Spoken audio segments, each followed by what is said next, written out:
add some value to your lives, and you're going to walk away here with something, because ultimately, knowledge is worthless. If it was just about knowledge, we'd all go onto the internet, and I mean, I've typed anything onto Google. You can get any knowledge you want with Google. So if it was just about knowledge, all we'd have to do is we'd have to go and type something in on Google. Out would come the knowledge, and we'd all be able to get thin thighs in 30 days. We'd make 200,000 rand a month spending 10 minutes on the internet. Life would be simple. But guys, it's not that easy, is it? You've got to do something. You've got to, as John Ashraf says, you've got to go here. Get off your butt. I was told, don't use the A word. If it's not going to add value, don't use it, because you could offend people. So you can figure that one out yourself, okay? So what I want to do tonight is I want to give you a couple of invitations. In fact, I'm going to give you 3 invitations. 3 invitations to try something new in your life. It's something that I've used very successfully in my own businesses, and in the businesses of my clients, worked exceptionally well. Take these ideas and apply them. In other words, take the knowledge and use it, because when you use it, that's when it becomes empowering. That's when it becomes of any value. Again, a pair of shoes that fit me may fit you, very probably fit you, but you put them on, they're going to give you blisters, okay? Same thing's true with the invitations I'm going to offer you tonight.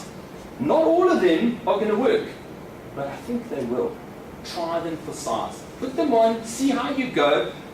What have you got to lose? You know what? As Jim Rohn says, what if it is only an apple a day? What if that's all I need to keep the doctor away?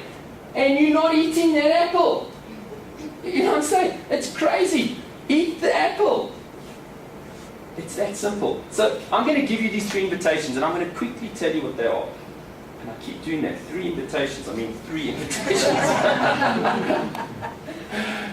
These 3 invitations are simply this. My code of personal achievement. It's one little thing I think it's the only original thing I've invented in my life. My performance management system is just a rehash of a lot of stuff that other people do, and I've Andrewized it and made it work. Okay? And the last thing is what I refer to as meetings with your future.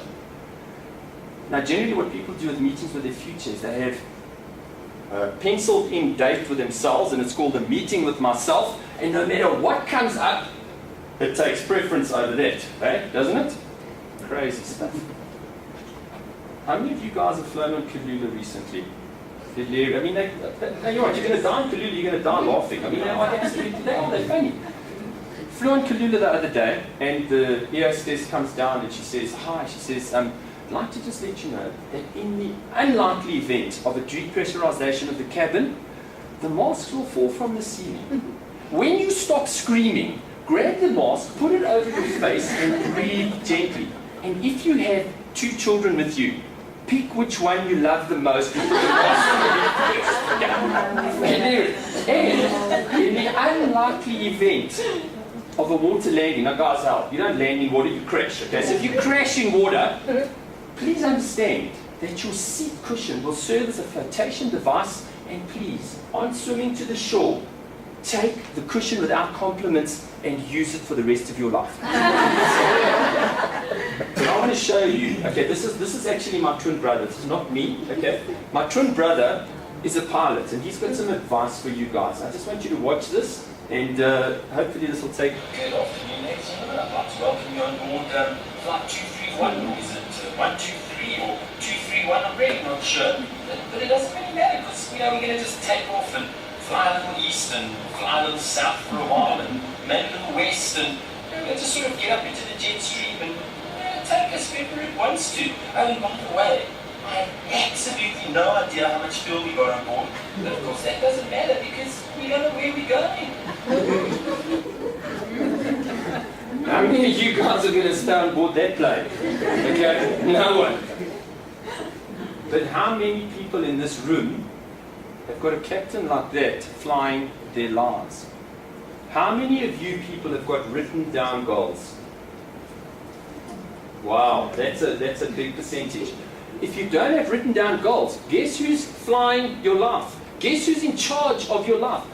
You know, you get to your driveway in the morning. Going to work now. Do I turn left? Do I turn right? Do I go straight? Which way do I go? I don't know. But if I've got a plan, I know I come to my driveway, turn right, go down, get on the highway, drive for half a kilometer down the driveway, down the highway, take the off ramp. I'm going to get to where I'm going. You have to have a plan. You can't have Captain Jones flying your life. You need to know where you're going. How do you do that? How do you figure out where you want to go, what you want to do? Those are your dreams. Those are your fantasies.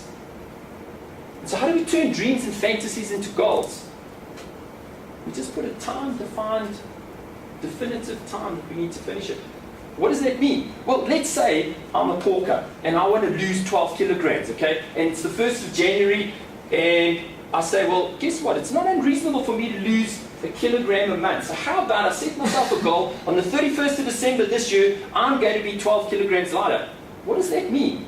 Well, it means if I break it back, every single month I've got to lose a kilo. 250 grams a week. So I get to the end of the first week, and guess what? Feedback comes to us whether we want it or not. So we get on the scale. Guys, if the number's high, the butt is big. So, ladies, don't ask your husband that question. Don't stand here and go, do these jeans make me look fat, honey? Get on the scale. The number tells it all, okay? The number's high, the butt is big. But I digress. Have a time definition. Why do we time define goals? Do you know that I have never achieved a single goal in my life? Never ever. Jack Canfield has never achieved a single goal in his life. In fact, he's failed every single time he set a goal. When he wrote Chicken Soup for the Soul, he wrote the book and his goal was in the first year he wanted to sell 2 million copies of Chicken Soup for the Soul. And they sold 1.7 million copies. He failed, did he? He failed exceptionally successfully. So what you need to do is you need to give it a time definition, because what does that effectively give me? Is it gives me a way to measure my goal on a regular basis. 12 kilograms in a year, 1 kilogram a month, 250 grams a week. At the end of the week, if I haven't lost 250 grams, I look at my actions. Am I going to gym enough times? Am I making healthy food choices? Am I drinking water as often as I need to be drinking water? If not, well, check it out, sort it out. Next week I can assess where I'm at and I can see where I'm going. What happens with most of us is we start off and we have this fantastic New Year's resolution, and I'm going to lose weight. And I get out there and I start working like a demon in the gym, and by the 3rd of January it's gone. And I get to the end of the year and I go, you know what, I'm so disappointed. This goal setting thing just doesn't work. It's rubbish. I went to gym twice in January, 3 times in February, and okay, I didn't go in March, but there was a lot of public holidays in March, okay? April, I went 3 times, okay? And it doesn't work. Well, no wonder it doesn't work. You're not doing enough. You're not doing it right. You're not measuring what you need to do.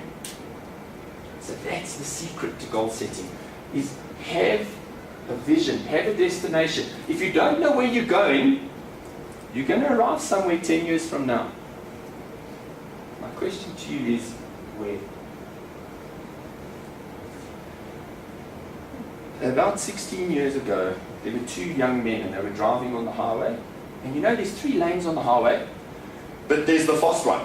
And you know what, when you in your 20s, you've got to be in the fast lane, and no matter what it's going to cost you, even if it's your life, you are going to be sure that you're going to be in front and you're going to be in that lane. You know, these youngsters were driving down the highway, determined that they were going to be in the fast lane, to the point that they actually started bumping into each other, that the cars eventually fell over, spun across the road and slid down the highway, grinding the roof away.